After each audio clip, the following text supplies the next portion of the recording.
Hello प्यारे विद्यार्थी, देखिए आज मैं त्रिभुज से संबंधित कुछ थोड़ी लेकर आया हूँ। जैसे दे रखा है यहाँ पर सिमिलर ट्रायंगल यानी समरूप त्रिभुज। समरूप कब होगा उसके बारे में हम पढ़ेंगे। सिर्फ अगर हम कोण बराबर भी करते हैं तो क्या होता है, वह दोनों त्रिभुज क्या होता है, समरूप होता है। दोनों त्रिभुज होता है समरूप। देखिए कंडीशन हम पढ़ते हैं ए का मतलब क्या होता है, एंगल। एंगल अगर दो कोण बराबर हो तभी त्रिभुज क्या होगा, समरूप होगा। ए अगर तीन कोण बराबर हो त्रिभुज क्या होगा, समरूप होगा। देखिए एंगल एंगल एंगल त्रिभुज समरूप होगा। एस एड मतलब क्या है, साइड साइड साइड यानी भुजा का रेशियो क्या होना चाहिए, भुजा बराबर नहीं, भुजा का रेशियो क्या होना चाहिए, बराबर होगा तो वह त्रिभुज क्या होगा, समरूप होगा। पहला थोड़ी पर हम देखते हैं ए पर। देखिए अपना पास कोई त्रिभुज है ए बी सी, उसके बाद है पी क्यू आर। मान लीजिए इसका दो कोण दे रखा है। पहला कोण ए दे रखा है 60 डिग्री, दूसरा कोण सी दे रखा है 40 डिग्री। तो क्या होगा, ए 60 डिग्री और उसके बाद यहाँ पर पी हो गया तो सी निकले, बी निकलेगा तो बी निकल जाएगा। देखिए ए 60 डिग्री, सी 40 डिग्री, तो बी कितना हो जाएगा, 80 डिग्री, क्योंकि त्रिभुज के तीनों कोणों का योग कितना डिग्री होता है, 80 डिग्री। इसी प्रकार इधर देखिए, अगर P का मान दे रखा है 60 डिग्री, R का मान दे रखा है 40 डिग्री, तो Q का मान निकल जाएगा 80 डिग्री, क्योंकि त्रिभुज के तीनों कोणों का योग कितना डिग्री होता है, 180 डिग्री। वैसे यहाँ पर देखिए क्या दे रखा है, हम वो लिखते हैं। तो यहाँ पर दे रखा है अपना A बराबर P यानी 60 डिग्री दे रखा है, B बराबर Q 80 डिग्री दे रखा। हमें कौन सी का मान निकालना था, तो C का निकल गया कितना, 40 डिग्री। तो आप देखिए अगर इसको हमको लिखना होगा, इस त्रिभुज समरूप है तो किस प्रकार हम समरूप लिखेंगे, तो इसके संगत कोण लिखेंगे। देखिए त्रिभुज पहले हम कोई एक सा त्रिभुज लिख दीजिए। तो हम लिख दिए त्रिभुज ए बी सी समरूप त्रिभुज। उसके बाद क्या, पी ए का देखिए ए कोण कितना बना रहा है, तो 60, तो पी कितना बनाएगा, तो 60। उसके बाद बी कितना बना रहा है, 40, तो क्यू कितना बनाएगा, 40। उसके बाद देखिए सी बना रहा है 40, तो आर कितना बनाएगा, 40। तो क्या होगा, अगर दो त्रिभुज समरूप होता है, अगर दो त्रिभुज समरूप होता है तो क्या होता है, तो उसके भुजा का रेशियो बराबर होगा। भुजा का रेशियो क्या होगा, बराबर होगा। तो देखिए ए बी बट्टा क्या होगा, पी क्यू। ए बी बट्टा क्या होगा, पी क्यू। क्यों हुआ, क्योंकि देखिए कोण सी का सामने का सम्मुख कोण क्या है, तो ए बी ले लिए। और कोण आर का सम्मुख कोण क्या होगा, पी क्यू, तो पी क्यू ले लिए, क्योंकि दोनों कोण सी या कोण आर क्या है, बराबर है। उसी प्रकार देखिए हम यहाँ लेते हैं उसके बाद बी सी, तो इधर हम लेंगे क्या, ले बी सी लिख लिए। तो बी सी लिख लिए तो क्या होगा, बी सी के सामने का कोण देखिए, तो बी सी के सामने का कोण कितना है, 60 डिग्री। तो 60 डिग्री के सामने वाला हुआ बी सी, इसका मतलब 60 डिग्री के सामने वाला होगा क्यू आर। तो हम यहाँ पर क्या लेंगे, क्यू आर। उसी प्रकार हम ले लिए ए सी। अब देखिए ए सी 40 यानी बी यानी 80 डिग्री के सामने का कोण क्या है, तो ए सी है। तो इसमें देखते हैं 80 डिग्री के सामने का भुजा क्या होगा, तो 80 डिग्री के सामने का भुजा क्या होगा, पी आर हम ले लिए।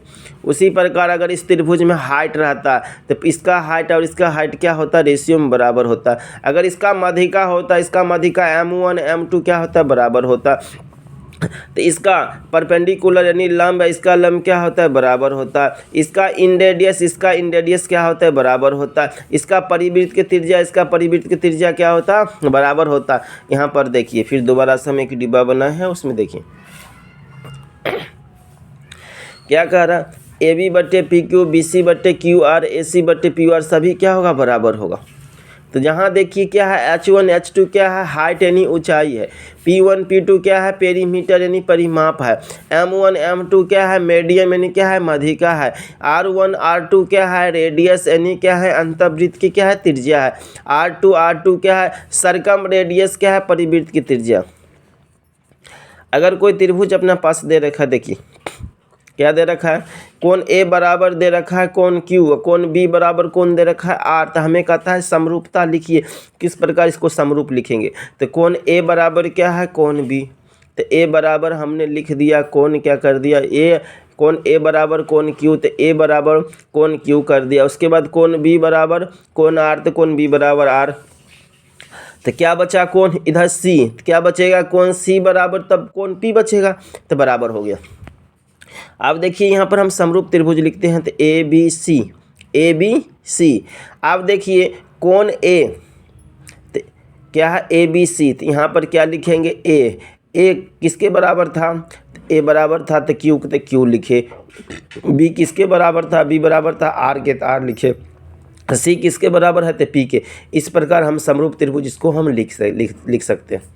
ये नीचे अगर कोई समरूप त्रिभुज है, यहाँ पर देखिए ए सी बी त्रिभुज ई एफ डी, यानी कोण ए बराबर कोण ई, उसके बाद कोण सी बराबर कोण एफ, कोण बी बराबर कोण अगर डी दे रखा है तो हम इसको किस प्रकार लिखेंगे, तो क्या लिखेंगे देखिए ए सी बट्टे क्या लिखेंगे ई एफ, उसके बाद क्या दे रखा है सी बी, यहाँ से स्टार्ट किए सी और बी, यहाँ से स्टार्ट करेंगे एफ डी, तो एफ डी, उसके बाद फर्स्ट और लास्ट ले रहा है यानी ए और बी ले रहा है, तो यहाँ पर हम क्या लेंगे ए बी बट्टे क्या होगा ई डी। इस प्रकार हम आगे बढ़ते हैं। फिर देखिए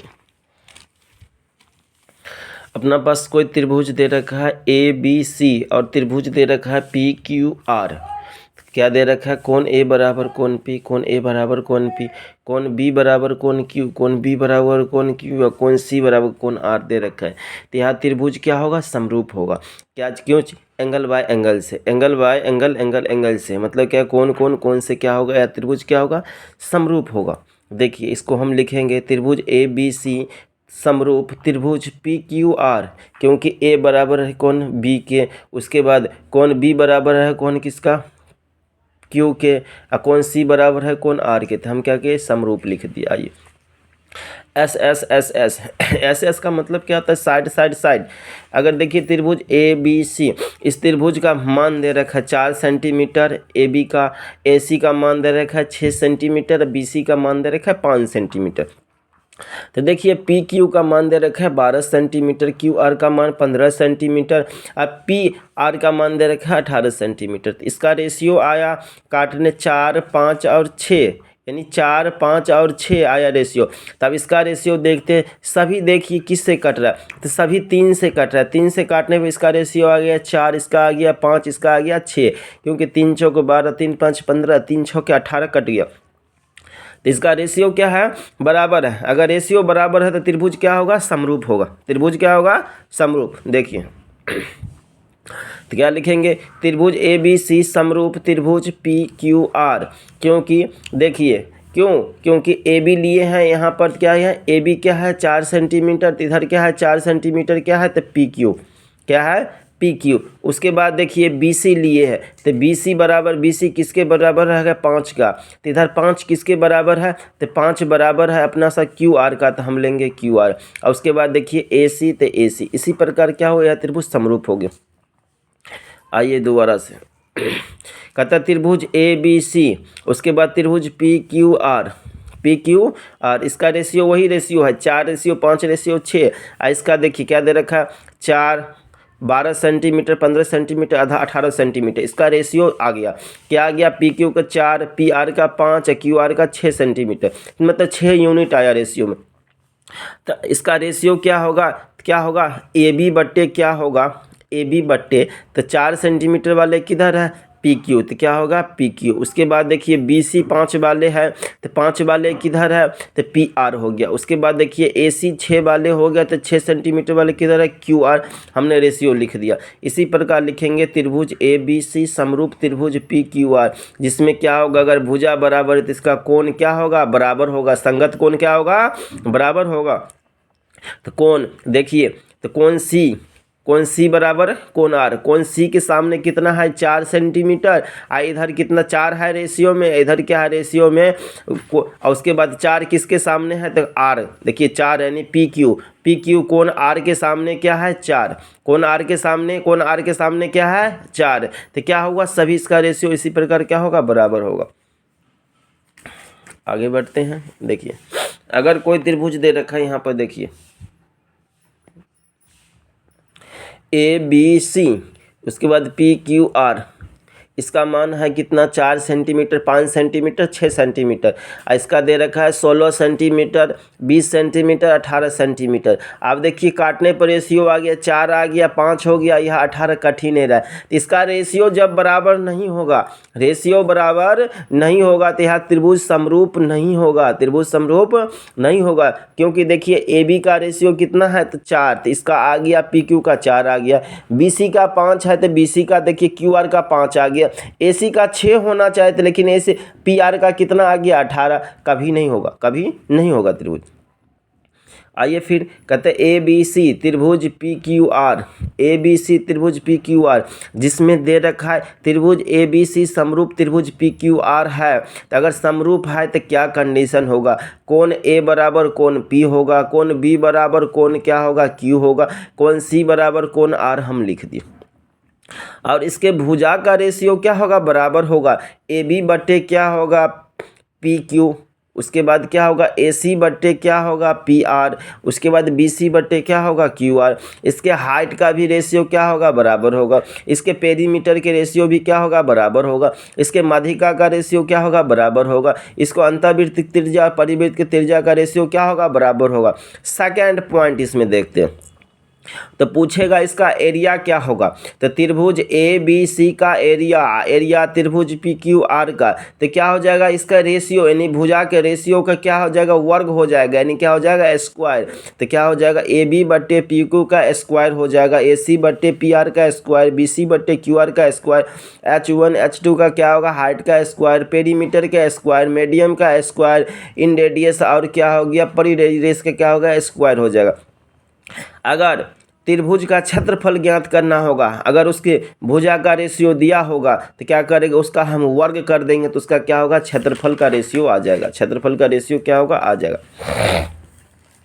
देखिए अगर यहाँ पर दे रखा है त्रिभुज ए बी सी त्रिभुज डी ई एफ, इसका परिमाप का रेशियो 4:7 है, तो पूछेगा इसका क्षेत्रफल का रेशियो क्या होगा। तो परिमाप का स्क्वायर होगा तो क्या होगा 4 का स्क्वायर होगा 7 का स्क्वायर, यानी 16:49 क्या हो गया, इसका क्षेत्रफल का अनुपात हो गया। फिर एक क्वेश्चन लेते हैं, त्रिभुज ए बी सी त्रिभुज अनुपात में त्रिभुज डी ई एफ, इसका परिमाप का रेशियो दे रखा 4:7 है। तो क्या कहता है इसके, कहता त्रिभुज तो 4 इतना कहता त्रिभुज ए बी सी के माध्यिका का लंबाई, यानी त्रिभुज की माध्यिका का लंबाई 20 सेंटीमीटर है। कितना सेंटीमीटर है, 20 सेंटीमीटर है। कहता है त्रिभुज डी ई एफ के संगत माध्यिका की लंबाई ज्ञात करें, संगत माध्यिका की लंबाई ज्ञात करें। तो देखिए भुजा बराबर माध्यिका बराबर ऊंचाई बराबर परिमाप बराबर सभी का रेशियो क्या होगा, सेम होगा। क्या रेशियो दे रखा है 4:7। आप देखिए अगर इसका क्या कर रहा है, इसका संगत माध्यिका, तो देखिए 4 का मान कितना दे रखा है 20 सेंटीमीटर, 4 का मान कितना दे रखा है 20 सेंटीमीटर, क्योंकि त्रिभुज ए बी सी का मान, इसीलिए त्रिभुज ए बी सी के 4 का मान दे रखा है 20 सेंटीमीटर। तो क्या हो गया 1 यूनिट का मान आ गया 5। तो इसीलिए पूछता है त्रिभुज डी ई एफ की संगत माध्यिका का लंबाई, तो 5 7 यहाँ 35 सेंटीमीटर हो जाएगा। देखिए त्रिभुज ए बी सी अनुपात में त्रिभुज डी ई एफ दे रखा, इसका अगर एरिया का अनुपात दे रखा है, यानी क्षेत्रफल का अनुपात दे रखा, त्रिभुज ए बी सी का क्षेत्रफल है 25 अनुपात त्रिभुज डी का क्षेत्रफल है 16। तो पूछेगा इसका हाइट, तो हाइट क्या हो जाएगा, इसका वर्गमूल हो जाएगा, वर्गमूल से जो बाहर निकलेगा उसका निकलेगा। तो क्या होगा 25 का वर्गमूल 5 और 16 का वर्गमूल यहाँ होना चाहिए 4। क्या होना चाहिए 4।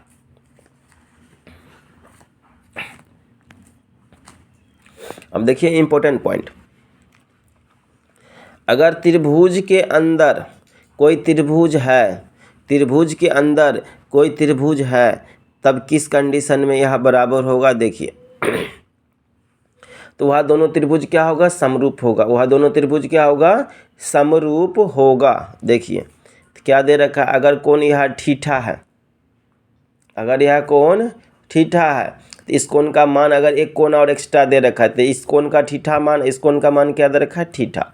एक कोण कॉमन कोण बराबर ही होगा, कॉमन कोण ए क्या है तो कॉमन कोण बराबर होगा। तो ऑलरेडी क्या हो जाएगा, यहाँ बीटा हो जाएगा, यहाँ बीटा हो जाएगा। त्रिभुज के अंदर त्रिभुज है, अगर एक कोण दे रखा है, एक कोण का मान दे रखा है, एक कोण ऑलरेडी पहले से क्या होता है, कॉमन कोण वहाँ बराबर होता है, तो तीसरा कोण क्या होगा, बराबर हो जाएगा। इसीलिए क्या होगा, यहाँ त्रिभुज समरूप हो जाएगा। क्या हो जाएगा, समरूप। यानी त्रिभुज के अंदर कोई अगर त्रिभुज है तो वह क्या हो जाएगा, समरूप त्रिभुज होता है। तो क्या लिखेंगे, डी ई एफ समरूप। देखिए कहाँ है, तो डी ई एफ, तो यहाँ पर क्या लिखेंगे, यानी बीटा के सामने, तो डी ई क्या कोण दे रखा है, ए डी ई, तो ए डी ई यानी ए वाले कोण, तो यहाँ पर भी लिखेंगे ए, उसके बाद क्या है डी, तो डी के सामने है तो यहाँ क्या लिखेंगे, कोण सी। क्या लिखेंगे, कोण सी, क्योंकि डी का बीटा कोण है तो सी का भी बीटा कोण है। उसके बाद कोण ई, तो कोण ई का ठीठा कोण है, तो उसके बाद कोण बी का भी क्या है, ठीठा कोण। इस प्रकार क्या हुआ, यह त्रिभुज समरूप। अगर समकोण त्रिभुज है, समकोण त्रिभुज के अंदर कोई समकोण त्रिभुज है तो वह दोनों त्रिभुज क्या होगा, समरूप होगा।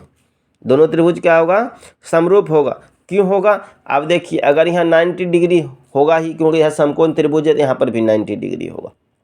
अब हमें समझना है, अगर यहाँ कोण थीटा है, यह कोण थीटा होगा तो समझिए, तो यहाँ कोण क्या होगा, क्योंकि त्रिभुज के तीनों कोण का योग कितना होता है, 180 डिग्री। यहाँ 90 हो चुका है, तो यहाँ इन दोनों को जोड़कर, कोण डी और कोण सी को जोड़कर 90 पूरे, अगर यहाँ थीटा है क्या होगा, 90 माइनस थीटा। फिर आगे हम देखते हैं, अगर यहाँ कोण थीटा है, अगर यहाँ 90 है तो यहाँ क्या होगा, 90 माइनस थीटा, क्योंकि बड़े त्रिभुज में त्रिभुज के तीनों कोण का योग 180 डिग्री। तो त्रिभुज क्या होगा, डी ई सी समरूप त्रिभुज ए बी सी। त्रिभुज के अंदर अगर कोई समकोण त्रिभुज है तो वह समरूप होगा। तो देखिए, कोण डी ई सी, तो छोटा त्रिभुज में कोण डी, उसके बाद ई और सी, तो यहाँ भी लिखेंगे, क्या लिखेंगे, कोण ए और कोण बी, कोण सी, क्योंकि 90 डिग्री वाले कोण लेकर हम इसे समरूप करें। अगर हमें कहीं डमरू के आकार के दिखे त्रिभुज, डमरू के आकार के अगर दो त्रिभुज मिलकर बन रहा है तो वह दोनों त्रिभुज क्या होगा, समरूप होगा। वह दोनों त्रिभुज क्या होगा, समरूप होगा। क्यों, देखिए, क्योंकि देखिए ए बी समांतर क्या है, मान लीजिए सी डी, ए बी समांतर क्या है, सी डी। तो यहाँ पर देखिए अल्फा, यहाँ अगर अल्फा होगा, क्योंकि ए बी समांतर सी डी है, और यहाँ कोई ए डी क्या है, तिर्यक रेखा का काम कर रहा है, तो अगर कोण यहाँ अल्फा होगा तो यहाँ भी क्या होगा, अल्फा। अगर यहाँ बी ठीठा होगा तो यहाँ क्या होगा, ठीठा। और जब दो रेखा प्रतिच्छेद करते तो शीर्षाभिमुख कोण क्या होता है, बराबर होता है। इस प्रकार यहाँ दोनों त्रिभुज का कोण क्या हो गया, बराबर। तो बराबर हो गया तो यहाँ दोनों त्रिभुज क्या हो जाएगा, समरूप। क्या लिखेंगे, त्रिभुज ए ओ बी समरूप त्रिभुज डी ओ सी। तो देखिए यहाँ ओ कोण के बीच में लिए, ए ओ बी, तो यहाँ पर भी लेंगे, क्या लेंगे, डी ओ सी। क्या हो गया, दोनों त्रिभुज समरूप।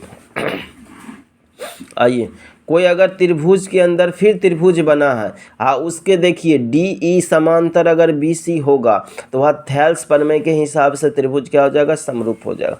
क्या हो जाएगा, समरूप। क्यों होगा, देखिए यहाँ समांतर रेखा है किसके, डी ई समांतर रेखा है बी सी के। अगर यह समांतर रेखा है तो क्या होगा, समांतर रेखा के एक ही और संगत कोण क्या होता है, बराबर होता है। तो देखिए डी ई रेखा के ऊपर, इस समांतर रेखा के ऊपर कोण थीटा है, तो यहाँ भी क्या होगा, थीटा होगा, क्योंकि यहाँ भी समांतर रेखा के ऊपर होगा। अगर यह अल्फा है तो यहाँ क्या होगा, अल्फा होगा। हाँ, दोनों का कॉमन कोण क्या है, ए कोण क्या है, कॉमन है, इसीलिए क्या होगा, यह त्रिभुज क्या हो गया, समरूप। तो इसलिए त्रिभुज समरूप होगा, ए डी ई समरूप त्रिभुज ए बी सी, यह थेल्स के नियम से। अब देखिए पांचवा कंडीशन, अगर कोई दे रखा त्रिभुज, कोई ऐसे रेखा बना रखा, देखिए त्रिभुज ए बी डी, उसी में यानी बी डी आधार पर ही, बी डी आधार पर ही त्रिभुज बन रहा है। उसके बाद क्या बन रहा है, बी डी सी, उसके बीच में भी एक समांतर रेखा। कहने का मतलब ए बी समांतर रेखा, ई एफ समांतर रेखा, उसके बाद सी डी, तीनों समांतर रेखा क्या है, समांतर है। क्या है, समांतर है। तो इसका इस कंडीशन में क्या होगा, तो इस कंडीशन में त्रिभुज क्या होगा, समरूप होगा। ये दिखाते हैं। अगर देखिए इसका मान है x, इसका मान है y, इसका मान है z, तो क्या होगा 1/z बराबर हो जाएगा 1/x प्लस 1/y। अगर इस बीच का मान दे रखा है भुजा के रेशियो के मान, तो क्या z है, इस AB का मान दे रखा है x, CD का मान y दे रखा है, तो z बराबर देखिए तो 1/z बराबर 1/x प्लस 1/y। इसे सॉल्व करने पर यानी z बराबर आ गया x गुने y यानी x प्लस वाई। और त्रिभुज देखिए, त्रिभुज ABD समरूप त्रिभुज EFD। आगे हम देखते हैं इस पर।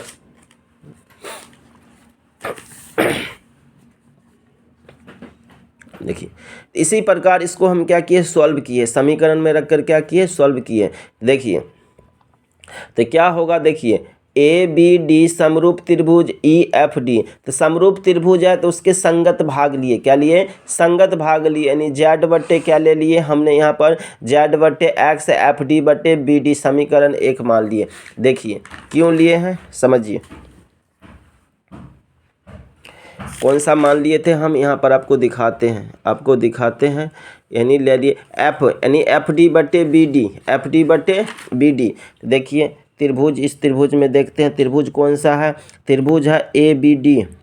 ABD ये बड़ा त्रिभुज में, इधर देखिए, और एक ही छोटा त्रिभुज में, उसके बाद कहता है EFD में, EFD में, ये दोनों त्रिभुज में देखिए तो क्या होगा, इन दोनों त्रिभुज में इसका संगत भाग लेंगे। क्या करेंगे, अगर यहाँ भाग लेते हैं तो क्या करेंगे, यहाँ भाग लेंगे, उसका संगत भाग, यहाँ छोटा भाग लेते हैं तो फिर इसका भाग लेंगे, दोनों त्रिभुज क्या करें, होगा बराबर। तो हम यहाँ ले लिए, उसी प्रकार यहाँ समीकरण लेकर हम सॉल्व करते हैं तो इतना मान आता है। ठीक है, आप देखिए इसको हम इस पर डायरेक्ट क्वेश्चन बनाते हैं, डायरेक्ट क्या करते हैं, क्वेश्चन बनाते हैं। देखिए AB का मान दे रखा है, EF का मान दे रखा है और CD का मान। अब देखो EF बराबर क्या होगा, इन दोनों के जोड़, इन दोनों के गुणनफल बटे योगफल, गुणनफल बटे योगफल, क्योंकि हम यहाँ पर देखिए फार्मूला निकाले हैं, Z बराबर क्या होगा, गुणनफल बटे योगफल, क्या होगा, योगफल। तो हमने क्या कर दिया, इन दोनों भुजा को, अगर बीच वाले भुजा निकालना है तो साइड वाले भुजा को दोनों को गुना कर देंगे और जोड़ कर क्या करेंगे, भाग दे देंगे। इन दोनों को गुना कर दिए, इसका मान दे रखा है 12, इसका मान दे रखा है 18, और बीच वाले को हमें मान ज्ञात करना है तो क्या करेंगे, और इन दोनों को जोड़ कर भाग दे दिए। भाग करने पर कितना आ गया, जोड़ लिए, गुना कर दिए, 12 गुने 18, जोड़ने पर आ गया 30, 3 से काट दिया, 4 हो गया, 10 हो गया, 4 को 18 से गुना हुआ 72 बट्टे 10 है, 10 से भाग दिए तो कितना हुआ, 7.2 सेंटीमीटर आ गया। इस प्रकार आज त्रिभुज पर इतना ही रहेगा, फिर मैं बाद में लाऊंगा। धन्यवाद।